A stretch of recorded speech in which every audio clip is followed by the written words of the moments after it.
পৃথিবী না জানুক আমি তো জানি, আমি কি পাপ করেছি হায়,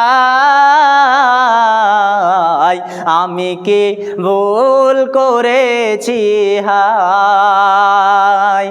আমার পাপের করলে বিচার, বাঁচার আমার নাই উপায়। দয়াময় প্রভু মাফ করো আমায়, দয়াময় প্রভু মাফ করো আমায়। অতএব মুসলমান, তুমি অনেক পাপ করেছো, তুমি অনেক পাপ করেছো, এমন পাপ করেছো পৃথিবী জানতে পারে না, কিন্তু তুমি নিজেই জানো, আমার আল্লাহ জানে।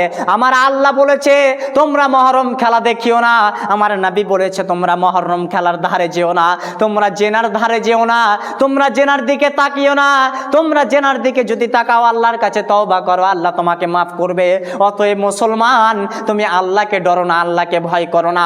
আজকে মহরম খেলা বলে তুমি মহরম খেলা দেখলে। আমার মুসা আলাইহিস সালাতু ওয়াস সালামকে আল্লাহ নীল দরিয়া থেকে বাঁচিয়ে ফেরাউনকে ডুবিয়ে মারলেন, ওই দৃশ্য আকর্ষণ করে আমার নবী রোজা পালন করলেন। আর তোমাদের সমাজের কিছু পচানা ফেরা রোজা না রেখে তারা মহরম খেলাতে ব্যস্ত হলো। ও মুসলমান, তুমি তাতে শরিক হয়ে গেলে তুমি কি করে আল্লাহর জান্নাত কামনা করবে? অতএব তুমি মনে রাখিও, আল্লাহ যখন তোমাকে দাঁড় করবে, অকুল্লু মাতি ইয়াউমাল কিয়ামাতি ফারদা, ওই কিয়ামতের মাটিতে যখন দাঁড় করবে আল্লাহর কাছে, তখন তোমার পাই পাই করে হিসাব দিতে হবে। সেই দিন তুমি না হিসাব দিয়ে এক পাও খান থেকে লড়াতে পারবে না।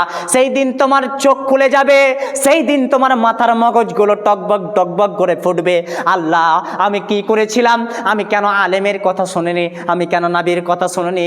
আল্লাহ তাআলা বলছেন, হাযিহি জাহান্নামুল্লাতী কুনতুম তুআদুন আসলাউহাল ইয়াউমা বিমা কুনতুম তাকফুরুন। এই সেই জাহান্নাম যার ব্যাপারে তোমাদের সতর্ক সাবধান করা হয়েছিল, তোমরা মান্যতা দাওনি, শুনোনি। যাও এই জাহান্নামে প্রবেশ করো। অতএব যখন আল্লাহ তোমাদের দুনিয়াতে আলেম পাঠিয়ে তোমাদেরকে সাবধান ও সতর্ক করছে, তোমরা শুনতে পারো না, জানতে পারো না, অতএব তুমি এখান থেকে এখন জাহান্নামে চলে যাও।